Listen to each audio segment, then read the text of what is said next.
Good morning పిల్లలు. ఇప్పుడు మనము గుణకారాల గురించి తెలుసుకుందాం. గుణకారం అనగా ఏంటి? ఒకవేళ ఒక అబ్బాయి, ఒక కోడి, ఒక కుక్క నిలబడి ఉన్నాయి. అయితే మొత్తం ఎన్ని కాళ్ళున్నాయో ఎలా తెలుసుకోవాలి? మనకు తెలుసు, మనుషులకు 2 కాళ్ళు, కోడికి 2 కాళ్ళు, మరియు కుక్కకి ఎన్ని కాళ్ళుంటాయి? కుక్కకి 1, 2, 3, 4. కుక్కకి 4 కాళ్ళుంటాయి. అయితే మొత్తం ఎన్ని కాళ్ళున్నట్టు? ఇప్పుడు మనం ఏం చేయాలి? వీటన్నిటినీ కూడించాలి.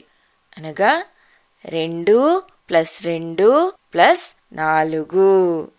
అయితే 2 + 2 + 4 ఎంత అవుతుంది? 2 + 2 4. తర్వాత 4 + 4 ఎంత అవుతుంది? 4 + 4 8 అవుతుంది. అలానే ఇప్పుడు మనం ఇంకో ఉదాహరణ చూద్దాం. ఇక్కడ చూడండి, 6 కోళ్ళున్నాయి. మరి మొత్తము ఎన్ని కాళ్ళున్నాయో ఎలా లెక్క పెట్టాలి? మనకు ముందే తెలుసు కదా, కోడికి 2 కాళ్ళు ఉంటాయి. అయితే మొత్తం ఎన్ని కాళ్ళున్నాయి? 2, 2, 2, 2, 2, 2. అయితే మొత్తం ఎంత అవుతుంది? 2 + 2 + 2 + 2 + 2 + 2 ఎంత అవుతుంది మరి? ఇప్పుడు చూడండి, 2 + 2 4, +2 6, +2 8, +2 10, +2 12. అయితే మనం ఇప్పుడు 2ని ఎన్నిసార్లు కూడించాము? 1, 2, 3, 4, 5, 6. 6 సార్లు. అనగా 6 ఎన్ని కోళ్ళున్నాయో ఆ సంఖ్య. ఇక్కడ చూడండి, మనం 2ని 6 సార్లు మళ్ళీ కూడించాం. అయితే 2ని 6 సార్లు కూడిస్తే ఎంత అవుతుంది? 12. లేదా మనం దీన్ని ఇంకో విధంగా కూడా అనవచ్చు. మనం దీన్ని ఆవర్తన సంకలనం అని అంటాము. ఆవర్తన సంకలనం అంటే ఒకే అంకెని మళ్ళీ కూడించడం. ఈ ఆవర్తన సంకలనాన్నే మనమేమంటాము? గుణకారం అని కూడా అంటాము. అయితే 2ని 6 సార్లు కూడిస్తే 12 వస్తుంది. దీన్ని మనం ఇంకో విధంగా ఎలా చెప్పొచ్చు అంటే 6ని 2తో గుణిస్తే 12 వస్తుంది. ఇక్కడ చూడండి, మనము గుణకారాన్ని ఈ గుర్తుతో సూచిస్తాము. ఇక్కడ చూడండి, 6 గుణకారపు గుర్తు మరియు 2 ఎంత అవుతుంది? 12. మనం ఈ గుణకారపు గుర్తును ఇంటూ అని కూడా అంటాము. 6 × 2 ఎంత అవుతుంది? 12. అనగా ఇప్పుడు మొత్తము 6 కోళ్ళకి ఎన్ని కాళ్ళున్నాయి? మొత్తం 12 కాళ్ళున్నాయి. ఇప్పుడు మనము ఇంకో ఉదాహరణ చూద్దాం. మనము కథలో చూసాం, మణిరాం భోలాకి కొన్ని జంట గుర్రాలని మేతకు తీసుకెళ్ళమని చెప్పాడు. అయితే మొత్తం ఎన్ని గుర్రాలున్నాయి? మనకి తెలుసు, జంట అనగా 2.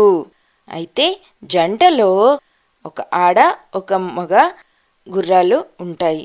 మనకి మొత్తం ఎన్ని జంటలున్నాయి? 1, 2, 3, 4. 4 జంటలున్నాయి.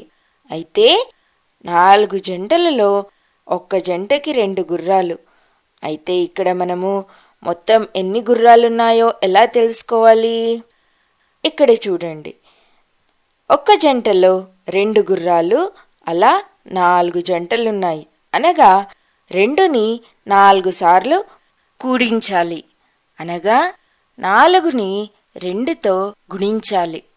4 × 2 ఎంతవుతుంది? 4ని 2తో గుణించడం అంటే 2 + 2 + 2 + 2 అనగా 2 + 2 4, 4 + 2 6, 6 + 2 8 అనగా 4 × 2 8 అవుతుంది. 4ను 2తో గుణిస్తే 8 వస్తుంది. అనగా మొత్తం ఎన్ని గుర్రాలున్నాయి? 8 గుర్రాలు. ఇక్కడ చూడండి, మణిరామ్ ఏం చేశాడో. మణిరామ్ 5 కోళ్లను ఒక్కో బుట్టలో వేసి ఉంచాడు. ఇలా చేయడం వల్ల ఏమవుతుంది? మనకు లెక్క పెట్టడము సులువుగా అవుతుంది. అయితే ఇక్కడ మొత్తం ఎన్ని బుట్టలున్నాయి? 1, 2, 3, 4 4 బుట్టలున్నాయి. ఒక్కో బుట్టలో ఎన్ని కోళ్లున్నాయి? 5 కోళ్లున్నాయి. అనగా మొత్తం ఎన్ని కోళ్లున్నాయో ఎలా లెక్క పెట్టాలి? 5ని 4 సార్లు కూడించాలి. అనగా 4 గుణకారపు గుర్తు 5 ఎంతవుతుంది? 5 + 5 10, 10 + 5 15, 15 + 5 ఎంతవుతుంది? 20. అయితే ఇప్పుడు దీన్ని ఎలా రాస్తాము? 4 గుణకారపు గుర్తు 5 ఎంతవుతుంది? 20. 4 × 5 మొత్తం 20. ఇప్పుడు ఎన్ని కోళ్లున్నట్టు? మొత్తం 20 కోళ్లున్నాయి. అర్థమైంది కదా పిల్లలు? ఇప్పుడు మనము ఇంకో ఉదాహరణ చూద్దాం. ఇక్కడ చూడండి, 4 కుక్కలున్నాయి. ఈ 4 కుక్కలకి మొత్తం ఎన్ని కాళ్ళున్నాయో ఎలా లెక్క పెట్టాలి?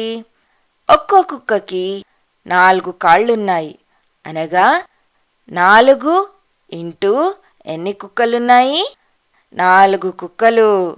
అయితే ఇక్కడ మనము 4ను 4 సార్లు కూడించాలి. అనగా 4ని 4తో గుణించాలి. అనగా 4 × 4 ఎంతవుతుంది? చూద్దామా? 4 + 4 8, 8 + 4 12, 12 + 4 16. చూసారా? మొత్తం ఎంతైంది? 16. 4 గుణకారపు గుర్తు 4 ఎంతవుతుంది? 16. ఇప్పుడు మొత్తం ఎన్ని కాళ్ళున్నట్టు? 16 కాళ్ళు ఉన్నాయి. మీకు ఇప్పుడు అర్థమైంది కదా పిల్లలు, గుణకారం అనగా ఏంటో? ఈ రోజుకి ఇంతే. బాయ్ బాయ్ పిల్లలు.